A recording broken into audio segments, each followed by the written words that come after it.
ക്രൈസ്തവ സഭ പ്രായേണ കോൺഗ്രസ്സുകാരാണ് പണ്ട് മുതൽ. കോൺഗ്രസ് എന്ന് പറഞ്ഞാൽ കടുത്ത കോൺഗ്രസ്സുകാരാണ്. വെറും കോൺഗ്രസ്സിലെ കമ്മ്യൂണിസ്റ്റ് വിരുദ്ധരും കൂടെയാണ് ആയിരുന്നു. അങ്ങനെയാണ് ഈ വിമോചന സമരം സംഗതിയൊക്കെ വരുന്നത്. വിമോചന സമരത്തിൽ അവർക്ക് കുറേ ഗ്രീവൻസസ് ഉണ്ടായിരുന്നു എന്നുള്ളത് സത്യമാണ്. ബട്ട് അതായിരുന്നു അവരുടെ ആദ്യമായിട്ട് രാഷ്ട്രീയത്തിലുള്ള പച്ചയ്ക്കുള്ള ഇടപെടൽ. ആ ഇടപെടൽ എങ്ങും എത്തിയില്ല, മുന്നോട്ട് പോയില്ല. അവർക്ക് വേറൊരു സപ്പോർട്ട് വേണം. അവരതിനെ കണ്ടെത്തിയത് NSSനെയാണ്.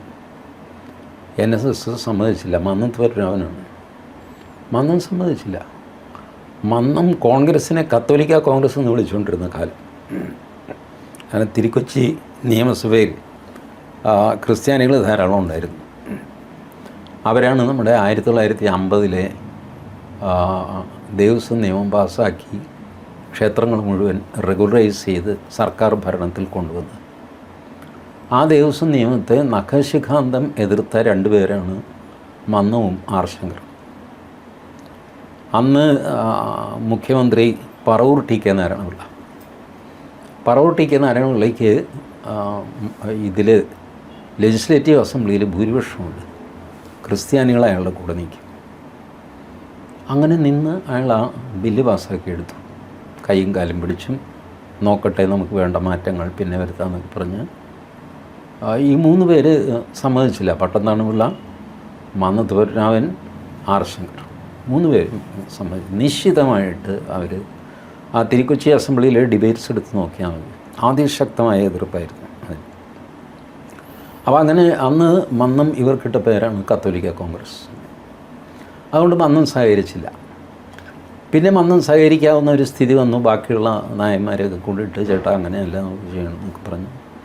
അത് പിന്നെ ഈഗോ പ്രശ്നം അടുത്തത്.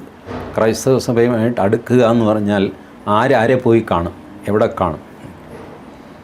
അത് പിന്നെ വളരെ ഭംഗിയായിട്ട് അവർ തീർത്തു. പാലാ മെത്രാന് സുഖമില്ല എന്ന് അഭിനയിച്ച് കിടന്നു. അപ്പോൾ സുഖമില്ലാതെ കിടക്കുന്ന ആളിനെ കാണാൻ മന്നം പോകുന്നു. അതിൽ കുറച്ചിലൊന്നുമില്ലല്ലോ. അപ്പോൾ മന്നം വിമോചന സമരത്തിൻ്റെ കൂടെ കൂടാനുള്ള ചർച്ചയ്ക്ക് വേണ്ടിയിട്ടാണ് അല്ല പോകുന്നത്. മെത്രാന് സുഖം, ബിഷപ്പാണ് കിടക്കുന്നത്, അത് കാണാൻ പോയി.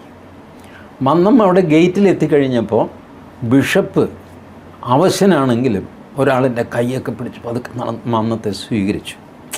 അപ്പോൾ വളരെ വികാരഭരിതമായ ഫോട്ടോയൊക്കെ പത്രത്തിലൊക്കെ വന്നു. ആ വയ്യാത്ത ബിഷപ്പ് എണീറ്റ് വന്ന് മന്നത്തെ സ്വീകരിക്കുന്നു. മന്നം ബിഷപ്പിനെ കാണാൻ പാലാ വരെ വന്നിരിക്കുന്നു എന്ന് പറഞ്ഞു. അങ്ങനെ മന്നത്ത് പരമനാഭനെ ഇതിൽ NSSനെ കൂടെ ചേർക്കുകയായിരുന്നു. ഇതൊക്കെയാണ് പ്രായോഗിക തലത്തിൽ നടന്നത്. ഇത് അന്നത്തെ IG ആയിരുന്നൊരു പോലീസ് ഉദ്യോഗസ്ഥനാണ് ഈ ബുദ്ധിയൊക്കെ പറഞ്ഞു കൊടുത്തിട്ട് രണ്ടുപേരുടെയും പ്രസ്റ്റീജിന് കുഴപ്പമില്ലാത്ത രീതിയിൽ അത് തീർക്കാമെന്നൊക്കെ പറഞ്ഞ് ചെയ്തത്.